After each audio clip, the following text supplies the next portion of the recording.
ሁኔታው ድሮ ልጅ እያለን ንግድ የጀመርኩት እንቁላል በመሸጥ ነው የሚሉ ባለሀብቶች በጎረቤት ቲቪ ይታዩ ነበር። አሁን ጎልምሼ ሳስበው እኮ እንዴት እያልሁ ራሴን እጠይቃለሁ። የሸጡት የነበረው እንቁላል ምናልባት የድራጎን እንቁላል ይሆን? የዘንድሮ ኑሮ ሰውን ሁሉ ባለ 5 ኮከብ ስስታም አድርጎታል። ባለፈው 6 ኪሎ ካምፓስ ግቢ ውስጥ ጥገኝነት አግኝተው ከሚኖሩ ከሲታ ውሾች አንዱ የሕግ ዲፓርትመንት አካባቢ የበቀለውን ሳር ሲቀማምስ አየሁት። የምሬን ነው። ከጥቂት ዓመታት በኋላ የአዲስ አበባ ውሾች በአጠቃላይ ከበጎች ጋር ሳር መሻማት ይጀምራሉ። የዝግመተ ለውጥ አሰራር እንዲህ ነው። መዲናይቱ ውስጥ ያሉ ምግብ ቤቶች ደንበኞች የጋጡትን አጥንት መጣል ትተዋል። አብዛኛው ተመጋቢ አጥንት እንደ ሽምብራ ካልቆረጠመ የበላ አይመስለውም። ቅቅል ለመብላት አቅዶ የሚወጣ ሰው ዘነዘና እንዳጭር ምንሽር ታጥቆ ነው የሚወጣው። ባለፈው አንዱ የሆነ የፍየል ቅልጥም እንደ ሺሻ ሲስብ ከቆየ በኋላ ተቆርጦ የቀረ መቅኒ መኖር አለመኖሩን ለማረጋገጥ እንደ ቴሌስኮፕ አይኑ ላይ ደገነው። እኔም ምልህ ጀለስ ከኦጋዴን እስከ አድዋ ድልድይ ድረስ በእግሩ ከመጣ ፍየል መቅኒ መጠበቅህ እምገርም ነው፣ እምደንቅ ነው። አንዳንድ ቅቅል ቤቶች ደግሞ ለመቆርጠም የሚያዳግቱ አጥንቶችን ለቻይኖች ይሸጡላቸዋል ሲባል ሰምቻለሁ። ቻይኖች ባገለገለ አጥንት የተቀቀለ ጎመን ቻፕስቲክ ያስቆረጥማል ብለው ያምናሉ። ባለፈው አንዱ ባልንጀራችን ለአንዱ ነዳይ 10 ብር ዘረጋለትና 9 ብር ካልመለስክልኝ እያለ ሲጨቃጨቅ አይቼው አፍሬ ልሞት።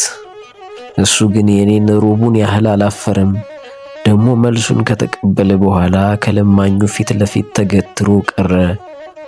መንግስተ ሰማያትን ያዋርስልኝ የሚል ምርቃት እየጠበቀ እንደሆነ ጠርጥሬያለሁ። በቀደም ደግሞ አንድ ወዳጃችን እንዲህ እያለ ሲያማርር ሰማሁት። ድሮ ሲደብረኝ ጫት በመቃም ድብርቴን ረሳ ነበር። አሁን የጫት ዋጋ ሰማይ ነካ። ምን ልልህ ነው? ድሮ በሱስ ደበቅ ነበር። አሁን ሱሱ ራሱ እኔን ሲያየኝ መደበቅ ጀምሯል። መንገድ ላይ በቀደም ከሆነ ቦታ ተነስቼ ወዳልሆነ ቦታ ስራመድ ኡራኤል ፊት ለፊት ካለው አስፋልት ላይ ስደርስ የሚገርም ነገር ተከሰተ። አንድ የጎዳና ተዳዳሪ ቡሌ በፌስታል ሸክፎ አስፋልት እያቋረጠ ሳለ አንድ ሞተረኛ ከላይ ሲንደረደር መጥቶ ደንብ ቆጣለው። የሸገር ሞተረኞች ለምን እንደሚካልቡ አይገባኝም። ዓለምን ከጥፋት የሚታደግ መልእክት ለማድረስ የሚነዱ እንጂ የጠወለገ በለጬ የጫኑ አይመስሉም። ሞተረኛው ከሞተሩ ተስፈንጥሮ አስፋልቱ ዳር ተዘረረ።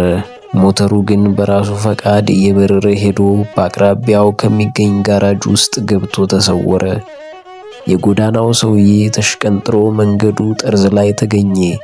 ወዲያው በአካባቢው የነበረው ሕዝብ ሞተረኛውንና የጎዳናውን ሰውዬ ተካፍለው ከበብ አድርገው ቆሙ።